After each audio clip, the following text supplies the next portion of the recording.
Mr. Modi. Honey? Can you hear me?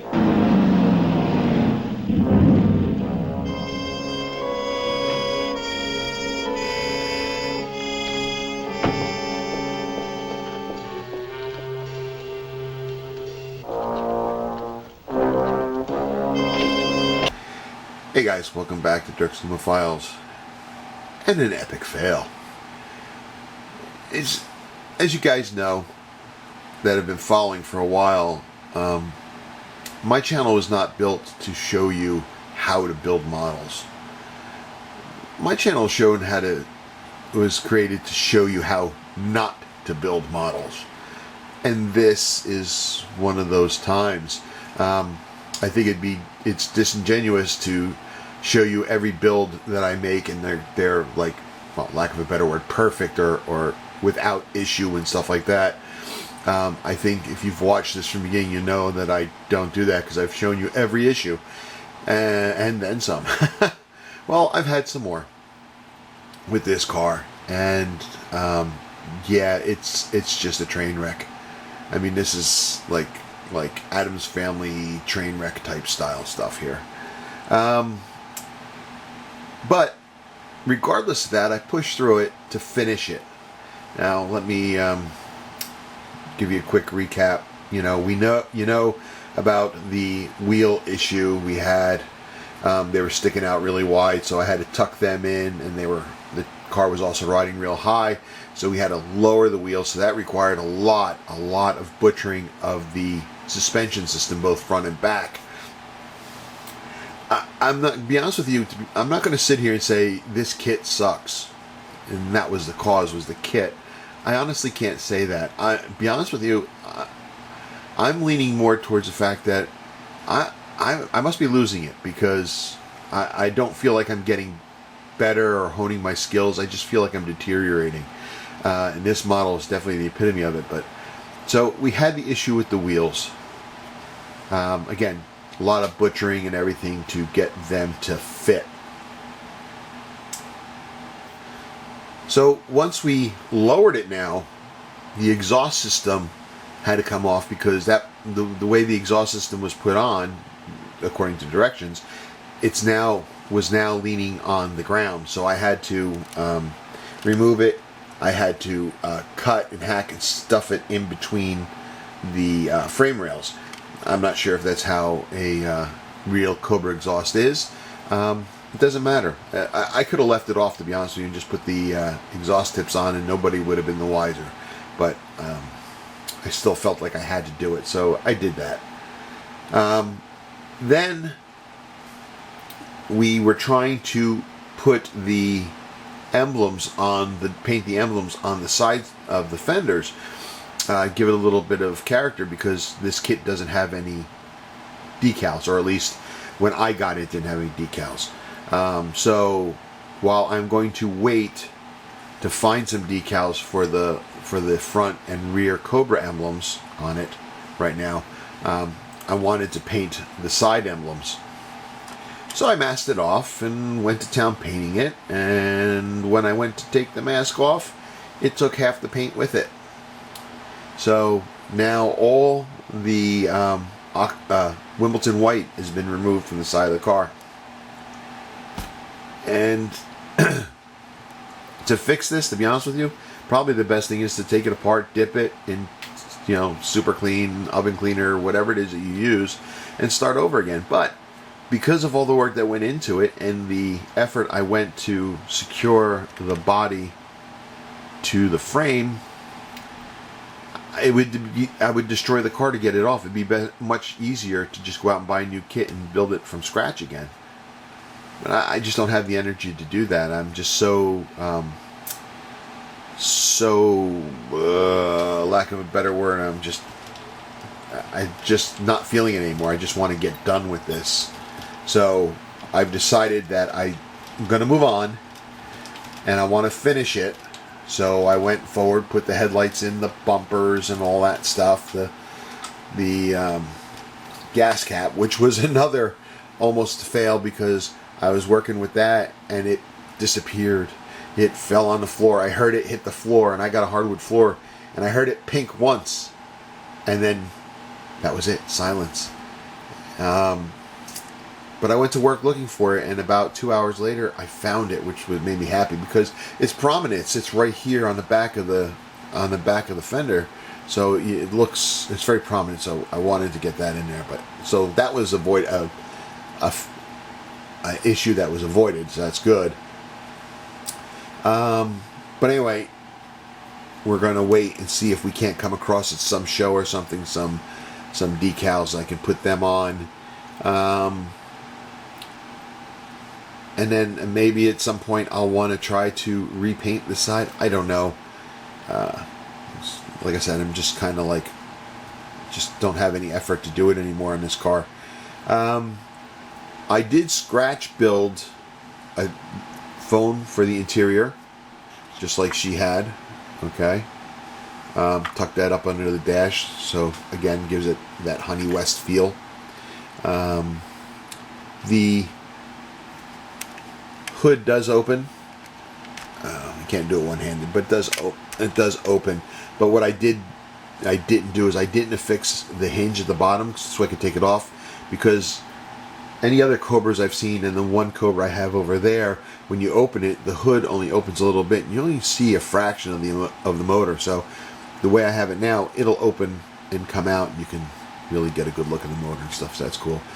And the trunk opens. That's cool. I don't think I've had an opening trunk on a model yet. But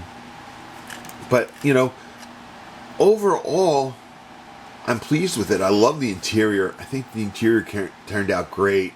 The different reds and everything. I really like the way it turned out. So I'm pleased with that. And I know they never showed it in the show, the cover here, but I just think that looks cool too. But what we're going to do is we're just going to put this in a case as it is, put it on the shelf, and maybe I'll come back to it and try to fix it. Maybe it'll never be touched again. I don't know.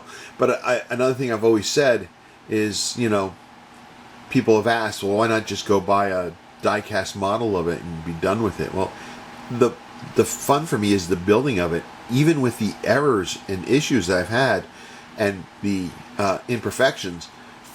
When it sits on the shelf, I could still say I did it, regardless if I'm embarrassed about the issues or not. It is what it is. But I just like that. So I still like the look, and because I white primered first before I did the Wimbledon white, it's not really that easy to see it. Or maybe it's easy for you guys and it's just my eyes that are going bad, but it doesn't look too bad. But it is driving me crazy. It's just the wound is too fresh, and I just can't I can't get my head around trying to fix it right now. So it's just going to be what it is. But it's a shame because you know what? The Honey West show was really kind of cool. Anne Francis was great in the role, as silly as it was. And I just didn't do it justice.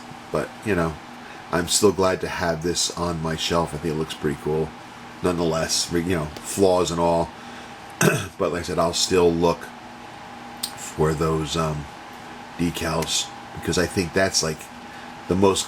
I feel that this decal, front and back decal, is more glaring than the missing paint, as silly as that sounds. But the stance looks cool, right? I think the stance looks really cool. The wheels are tucked up in there and everything. I think these could have gone under more. I couldn't. There's just no space. Oh, the other thing I had, epic problem, is license plate. I have the files for the Honey West, license plates. But my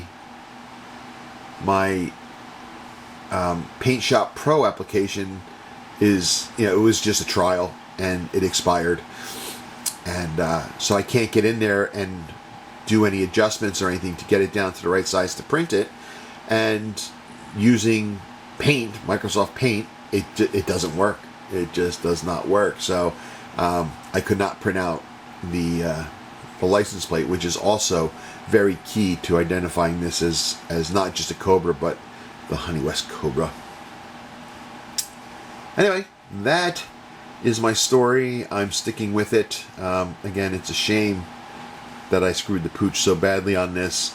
And it kind of, like I said, bothers me that I went so far off the rails on this. But up next is going to be my my Halloween build, and we're going to be building the Addams Family limousine. So that's going to be an important build to me, not just because it's for a tribute build to Boyd Crompton from Trek Works, but also just to see if this is going to be an ongoing thing with me not being able to build a model anymore, you know? So, because the thought of not being able to build models anymore is kind of scary. I like it too much. But anyway, let's get this labeled and in the case.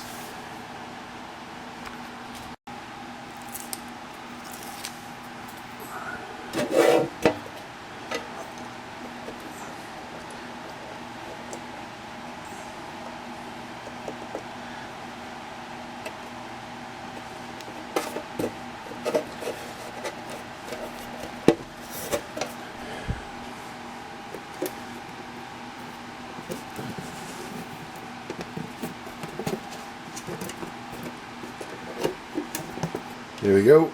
We'll just take this and put her on the shelf and move on to our next project. Guys, thank you for following along. Like I said, I hope you don't get too turned off by all the accidents, mistakes, and miscues because, again, that's what we do here. We show you everything. I think it's kind of important for people to realize that these things do not go together as easy as people make it look. There is an effort to it. There is some work, and it has to be done. So, you know, it happens. So, till next time, guys, be strong. Hi, I'm Less Interesting, and this is my companion, Cousin Ed.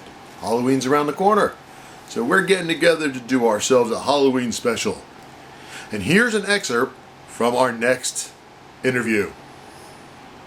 So tell me, Mr. Pitt, what's the worst model kit you ever built? Well, I'm really glad you asked me. That's a great question. Let me see if I can put it succinctly and get right to the heart of it. You see, I was born a middle-class child. My parents worked hard. Both parents had to work jobs. And they migrated down from the Great White North to America with the hopes and dreams of raising their son to be something. Yeah. And I am filled with such ambition and drive to be that something. I have such such inspiration. So I'm so inspired by inspiration to inspire to be more than I can ever think of inspiring to. And because my parents worked so hard, I can reach those aspirations. I can inspire to be more. There's a kind of a minutia about it that really makes it all worthwhile. And I wish I could express to you just how much there is. And I wish you could feel it. I know I feel it here, and you can feel it too. And if you could, oh, you'd feel so good. You know, I call it my opportunity building. I just love to do that. And I'm inspired by all the opportunity that's given to me to be able to do that. Because it's just, oh, you can taste it. And I just love it so much.